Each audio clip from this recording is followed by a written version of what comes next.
today. Welcome to Fighting Words, a roundtable discussion conducted by the Philippine Daily Inquirer with the different editors, sports editors and sports writers under the INQUIRER Group. We have here today Mr. Terry Vic Melendres, our sports editor of the Philippine Daily Inquirer, Fred Nashad, sports editor of INQUIRER Bandera, Francis Ochoa, assistant sports editor of Philippine Daily Inquirer and also with INQUIRER.net, our elderly Jenny Gracia, veteran sports writer, sports editor, and he will lead the team, the INQUIRER coverage team, to cover the momentous Manny Pacquiao Mayweather bout na matagal na natin nakikita. So let's start the ball rolling. Let's throw the first question kay the youngest in the group, kay June. What do you think of power? Is power important? Nandun pa rin, but I don't think kasing lakas yan ng 5 years ago during the time that he knocked out the Teaton, De La Hoya. But still, sa tingin ko, nakikita ko, even during his last fights, his last few fights, nandun naman eh. Kaya lang, some of those opponents, patibay lang talaga. Nakita natin yung punching power niya against Marquez, although na-chamba siya ng isang matindi doon. Pero nandun, there's no doubt. Although, yun nga, you cannot expect Pacquiao to have the same punching power as he had when he was 5 years younger. Would you agree, Ted? One thing, I was talking to Larry Merchant in Macau when Pacquiao fought Rios after the fight, and Larry Merchant was saying that Manny Pacquiao is bagay na bagay lang sa talagang super featherweight. After super featherweight, that's like welterweight, medyo nandun pa din power ng punches niya, ng shots niya, but yung mga kalaban niya mas matitibay na din sa impact ng suntok niya. Yung effectivity ng suntok niya. So, kung pag-uusapan natin is kung kaya niya yung suntok ni na say Mayweather, ganyan, yung ni na Margarito, ni na ano, at welterweight. Siguro talagang 5 years ago, sabi nga ni June, tama, kakayanin mas malakas ang impact. But ngayong after 5 years, and after realizing that yung weight level na yan, welterweight, is talagang nandyan na yung matitibay para sa suntok niya. Mahihirapan siya naman. But against Mayweather is not a knockout fighter. He doesn't knock out his foes easily. Kasi nga, wala siyang punch na pagpabagsak. But, yun nga, ano pa din yung power ng shots na Pacquiao. But against welterweights, sa zone na yun, mayroon pa siya makapag-knockout. Kaya nakita mo, in the last 4 fights, 5 fights, ang hirap niya magpabagsak dahil welterweight yun eh. Hindi ba issue dyan yung sabi nila wala nang killer instinct si Pacman? I don't think it's an issue because alam mo si Pacquiao gusto niya lagi nakaka-knockout eh. At yun nga, mabigat yung may zone na yun. Yung zone na yun, hanggang doon ka na lang. Hanggang doon ka na lang. Pero kung ibababa mo, like what Freddie Roach says is yung bagay kay Pacquiao, yung super featherweight. Pati yung mga kalan. Baka doon, mas madali siya makapag-knockout. Not in this Pero zone. in this case, welterweight sila. Not in this zone. But against Mayweather, I'm not really sure. Hindi ko masasabi. But, kasi nga, dahil si Mayweather din, hindi pa din napakapagsak. Hindi pa din na-knockout dahil si Sambito. Yun nga. Ikaw, Fred, Ayun. punching power ni I agree with them. No? Andun pa yung power ni Pacquiao. Yun nga lang, this past 3 or 4 fights na laking kalaban niya, kaya magapin yung mga suntok niya, so kaya hindi niya napapatumba. Nasasaktan niya, pero talagang matibay yung kalaban niya. So, against Mayweather, Mayweather is 2 inches taller than Manny yata, so malaki to. So, mahihirapan pa rin siya. Just the same, I think he will go for the knockout. For the knockout win. Yung killer instinct issue. I know, no problem. Andun pa rin naman. Andun pa rin yan? Andun pa rin siya. Ikaw, I don't think Francis. I don't think the killer instinct will be an issue kasi syempre especially now that underdog si Manny, he always being an underdog always brings out the best in him.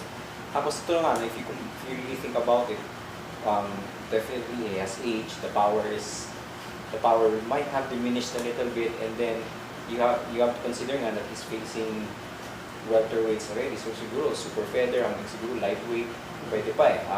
The power, the opponents will still feel that power, but at the welterweight rank and at his age now, it's a combination eh, na parang sige, you cannot take all that power throughout until you're 38 or 40 years old, di ba? Parang ganon. Plus the fact that he has to contend with bigger opponents, I think it's just, but the fact that he's hurting with these opponents, I mean, we also kay Margarito that talagang na-rearrange na halos yung mukha ni Margarito nun, pero hindi lang talaga ma-knock out. It's really more of the size of his opponents than anything else. But I think the power will always be there, and it's really part of his strengths, yung combination ng speed tsaka power niya.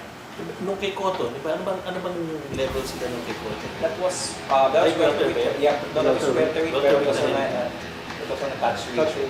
Touch weight kasi yun. So, they had Cotto go down a little bit. So, medyo naka-apekto din yun. But size-wise talaga, ang lalaki na. It's credit to Manny because he really knows that the big fights are at the welterweight division. So, Yes. yun talaga eh. The power will be there, but it might not be as, it's really not, let's face it, it can't be as strong as it was 5 years ago, 6 years ago, but more telling talaga yung fact na ang lalaki na ng kalaban nila this time. Hindi ba issue yung... Lagi ko naririnig actually yung killer instinct eh. Hindi ba issue yun?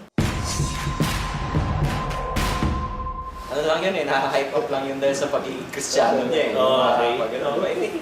I think even when Manny goes there, he goes there to try and win talaga and to knock his opponents out because he knows it's probably the easiest. So he's not saying out loud, pero makikita mo naman eh, yung gigil ng mga suntok andun pa rin Pero eh. narinig minsan sa interview, sinabi niya yun eh na panalo na naman, hindi ko na kailangang patumbayin. Yun. Exactly. Yun yan, Exactly. yun, It has something to do narinig with ko nga eh. Wala bang, hindi ba yung yung killer instinct confidence, issue? yung confidence ng tao against an opponent, na alam niya, pwede niya patagalin ito up to 12 rounds nang hindi siya matatalo. Pwede niyang gawin yun. Pwede mo sabihin na wala siyang killer instinct at that point. But against a formidable opponent like Mayweather, he cannot take chances. So, kung pwede niyang pabagsakin sa isang suntok lang in the first round, gagawin niya yun kung magagawa niya. So, at least in this fight, I doubt if killer instinct would be an issue for Manny Pacquiao. Do you think conditioning will be a factor in this bout? These are from the reports that we have been hearing from LA sa training camp niya, okay naman yung conditioning niya. Actually, sabi yung huling report na, hindi na tinuloy yung kanya sparring session just to rest Manny because he's just a very workaholic. He wants to train. Parang sabi ni Federos, teka lang, mag-beat ka too early before the fight. So, related conditioning is not a problem in this fight. You see that rated? I don't think there's a problem with conditioning. If you can run up the stairs of a stadium sideways, kaya mo hanggang umabot din sa itaas. Yung pulikat, wala yan. Manny Pacquiao is a very, he's a highly exercised person. Hindi siya yung pagka may laban sa kalam. Doon lang nag-get sa'yo. Naglalaro yan.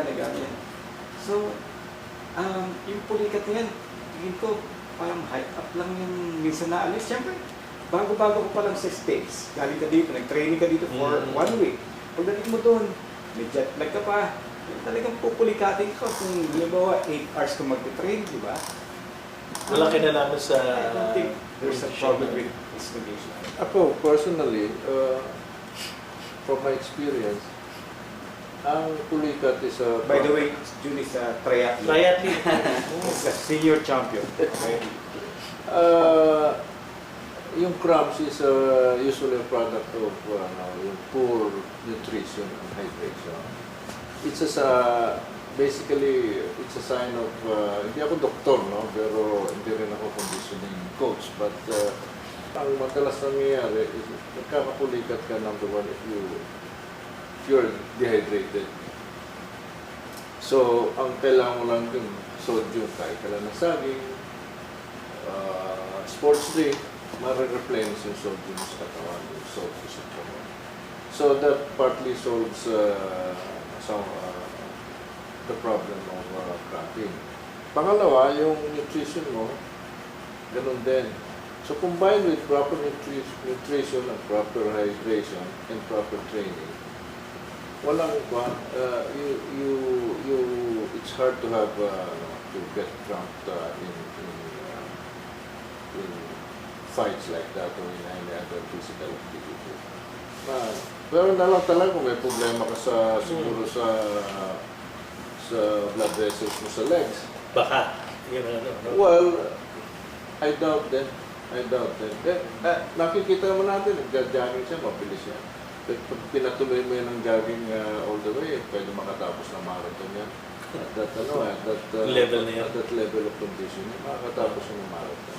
Ikaw ba, Francis? Yeah, I think yung cramps kasi became an issue only because I just forgot the fight. There was a previous fight where he needed to have a leg massage to ease the cramps. Tapos may mga training sessions where nag-complain siya sa cramps. The only thing is if you count the number of times that he's fought and the number of times that he's actually had cramps, napakaliit yung percentage. But I think the reason why it's cropping up is because a lot of his power comes from his legs. They always say na his footwork, his ability to punch at different angles comes from his legs. So every time na may konting ganyan, may report na nag-cramp siya, hindi sabi nga, hype up lang bigla, blown up out of proportion because we all know that that's where, di ba, pag nakita mo yung calves ni Pacquiao, ni laki. So parang sinasabi, everyone is watching train, so a lot of his power comes from there. So parang every time na nagkakaroon ng issue na nagka-cramp siya, I think there's a time during kay Alex Ariza kaya yung condition. Buti nga nabanggit mo kasi iniisip ko, hindi ba si Ariza dapat sisihin dyan sa cramps na yun? Kung pag tinanong mo si Freddy Rose, malamang si Alex Ariza na yung sisihin talaga. But yun nga, sometimes it's just how many training days has he had, how many fights, how many rounds has he fought, and then you try to factor the number of times that he's actually had cramps. Hindi naman talaga, it's not something that happens on a regular basis. So hindi dapat maalarma? Yeah, hindi naman siya dapat alarma. It's just that dahil ang dami nga niyang he benefits from his legs a lot. Every time na nagkaka-issue with his leg, it becomes something big. Of course, they're gonna try to address that. They're gonna try to make sure it doesn't happen again. But I think, especially for this fight, yun nga the fact that he's the underdog, grabe yung preparations kasi niya. So I'm pretty sure they will address that part of the problem, if ever it actually becomes a problem.